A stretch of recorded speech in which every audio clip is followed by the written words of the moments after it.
Besimtari është ai i cili çdo herë falenderon Zotin e tij xhelle xhelaluhu ve xhelle shanuhu. Pra nëse kërkojmë që kur është momenti për ta falenderuar Zotin, momenti më i volitshëm është pikërisht tani.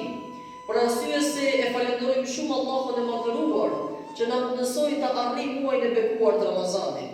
Dhe jo vetëm ta arrijmë, por ta arrijmë dhe përfundimin e këtij muaji të bekuar, duke e dëshmuar këtë muaj me përkushtim dhe ibadetin cilin e kemi bërë.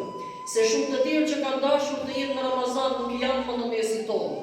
E ne Allahu na e dha këtë mundësi, prandaj i themi elhamdulillah.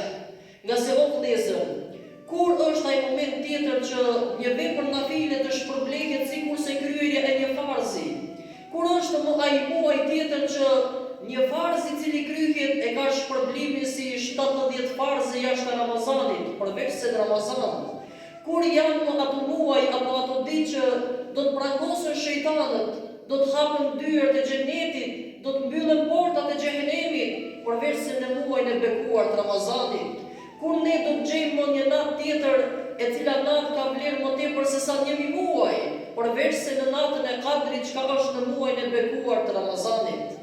Dhe besimtari kur i kupton gjithë këto mirësi dhe fadilete çka i ka muaji i Ramazanit sherif, ai nga ana tjetër ndjen edhe keqardhje pse po largohet ky muaj.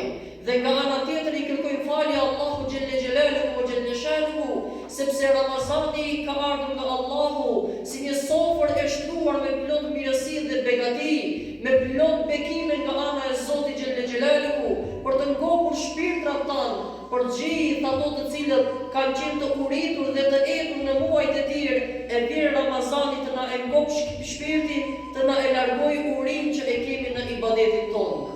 Pra është momenti për ta ngopur shpirtin, Ramazani i bekuar. E kur shikojmë ne që tani po largohen krejt këto mundësi, neve edhe ndjejmë keqardhje, duke i kërkuar Zotit xhelle xhelaluhu falje, për t'i thënë atij na fal o i madhi Allah. Nga se nuk e kemi shfrytzuar ndoshta sa duket këtë muaj të bekuar. Kemi patur mundësitë tona ta bëjmë këtë e atë, por s'e kemi bërë për shumë arsye të ndryshme. Pra e kemi neglizhuar veprën e mirë, kemi ikur nga një vepër e mirë, pra shumë mirësi çka i kemi patur në dispozicionin ton për t'i bërë, ndoshta si kemi bërë në këtë Ramazan të bekuar. Prandaj për këtë çka s'kemi shfrytzuar si duhet, i themi Allahu xhelle xhelaluhu na fal o Zoti jon.